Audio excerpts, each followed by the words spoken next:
I am Ferdinand Marcos, and I am the President of the Republic of the Philippines.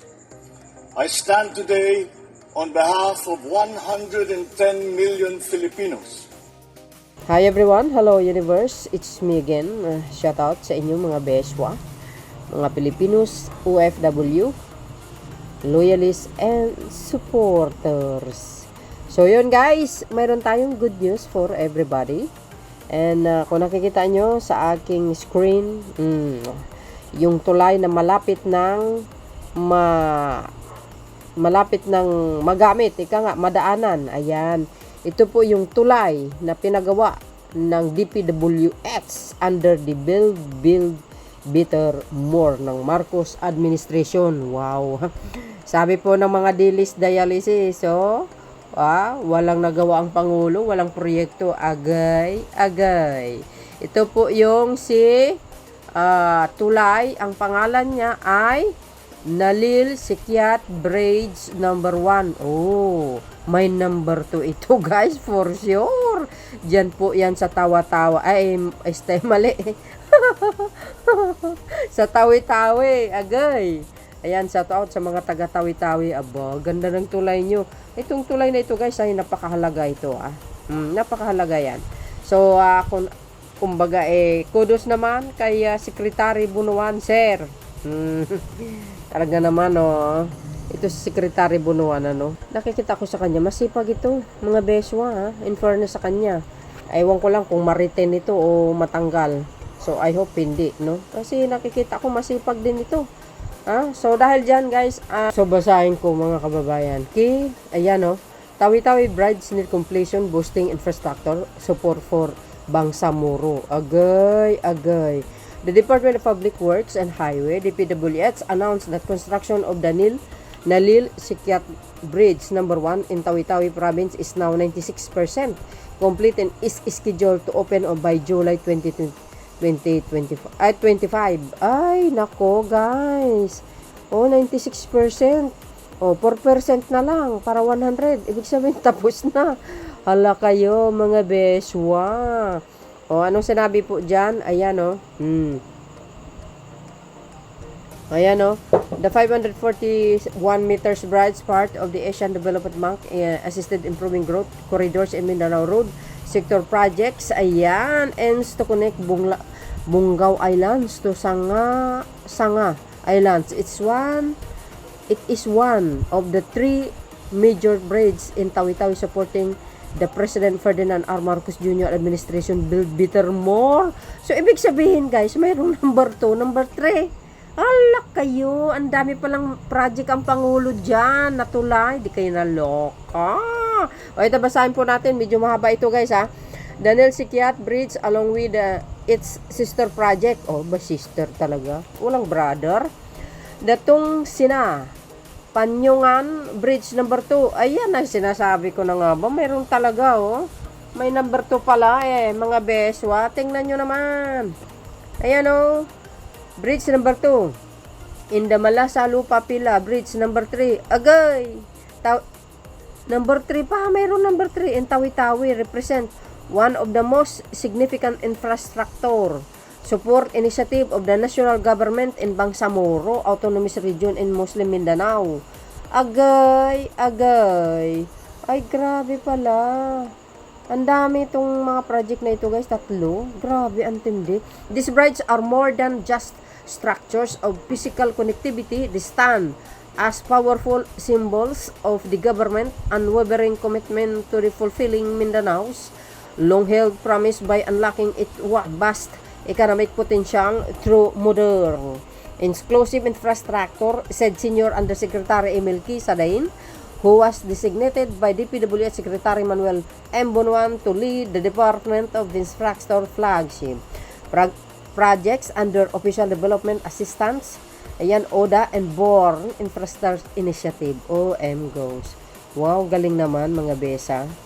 Tingnan nyo naman, 1 and 2 and 3, OMGOs. Galing, DPW Senior Undersecretary Sadain and EDB Vice President Scott Morris conducted a site inspection at the Nalil Sikyat Bridge project on Friday, May 23, 2025, where they were welcomed by Tawi-Tawi Governor Ismail Mang.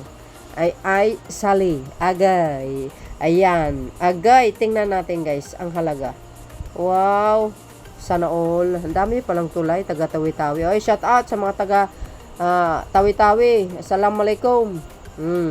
The 1.8 billion projects features a 380.8 meter bridge and 160 meter approach road. It is being implemented by the Unified Project Management Office Roads Management Cluster 2 yan under the leadership project.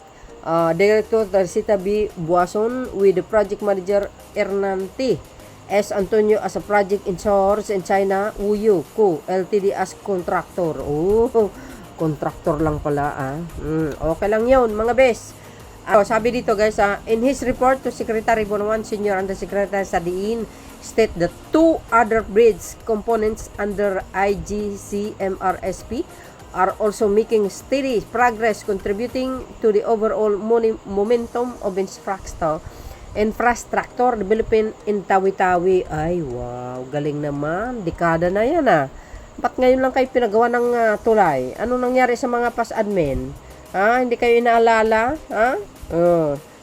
Ayan, Damala sa Lupa Pila Bridge number 3. Ito yung pangalan ng number 3 na bridge guys. Which spans 680 meters across. The Manalik channel is now 72%. Ay, malapit na rin. Complete. The project connects Sanga-Sanga Islands to mainland Tawi-Tawi. Wow. And has completed deck. Slab installation up to pier number 3 with ongoing board, filling and fabrication work. Sa mga nagsasabi na walang project ang Pangulo, o yan, pakinggan nyo. 3 tulay kaagad. Grabe, ang tindi nito, mga bes. O ito na naman, basahin natin nga si number 2. Datong Sina, Panyungan, bridge number 2, 570 meter structure. Connecting Pababag Islands to Sanga-Sanga Islands is in the early phase of civil works, including board filling and equipment mobilization.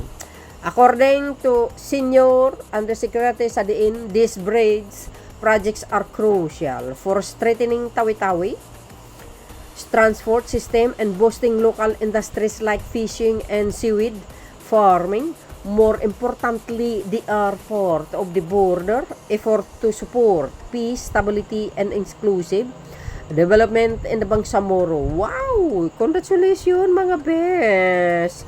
O, diba?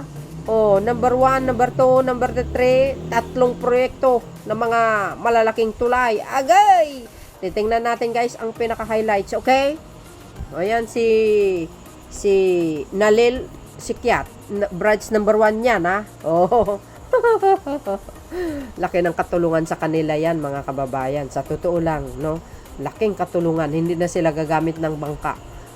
Shout out naman. To God be all the glory. Salamat po, Mr. President. Talagang inaalala mo talaga ang mga kababayan nating Muslim. Ito pa. Wow. Wow. Social, guys, Kala nyo, maliit lang yan, Uy, mahaba po yan, mga base. Ito pa. Ay, ganda. Konkreto yan, mga base. Wow. Ito. In-inspection nila, mga kababayan, ang galing naman. Mapapasana all ka talaga. Salamat po sa mga gumagawa ng mga tulay na ito. Diba? Malapit na guys, malapit-lapit na. Sa Tawi-Tawi, Bangsamoro. Ayan, congratulations again. Saan kayo niyan, mga kababayan? Wow, social. Ako'y natutuwa talaga, sa totoo lang. Natutuwa ako as in. Siyempre, yung Pangulo ko magaling. Tingnan nyo. Konkreto ito. Talagang hindi basta-basta ang mga materials na ito. Matindi yan. Tingnan nyo. Ang malasakit ng Pangulo, hindi matatawaran. Ay, sus. Mabait kasi ito. May pusong mamuni itong Pangulo na ito . Sayang yung galing niya. 6 years lang ang termino. Sana magagamit niya pa ng matagalan. Medyo bata-bata si PBBM pa eh. Alam niyo po si Digong, naging Pangulo, 71 years old, di ba? Matanda na. Si PBBM, bata pa. Kahit 12 years pa ang termino niyan. Ayan Hindi kayo naloka. Mapapasana all ka lang talaga. Di ba guys? Ang laking katulungan sa kanila kaya yan. Di ba? Who am goes. Oo. Ito yung saan ba 'yon? Ito guys yung yan yung tulay number 3.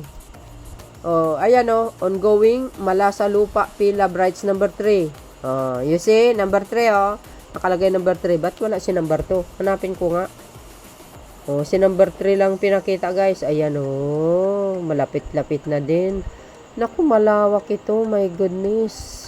Kaloka.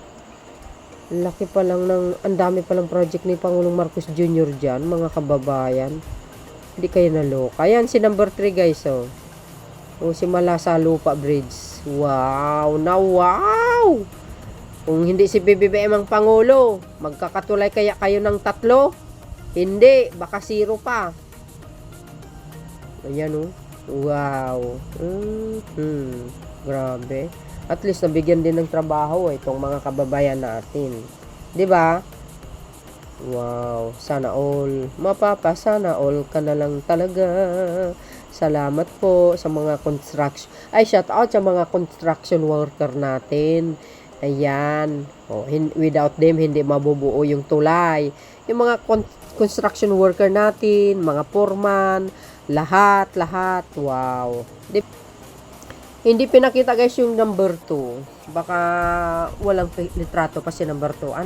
So, abangan po natin ang tawag dito? Yung pagtatapos ng number 2, number 3. Of course, abangan din natin ang inauguration nitong Nalil Sikyat Bridge number 1. Naku, grabe. Tatlong tulay ang pinagawa ng Marcos administration. Hindi kayo naloka. Sino nagsabi na walang project ang Pangulo? Itapal ko sa pagmumukha nyo. Sige nga.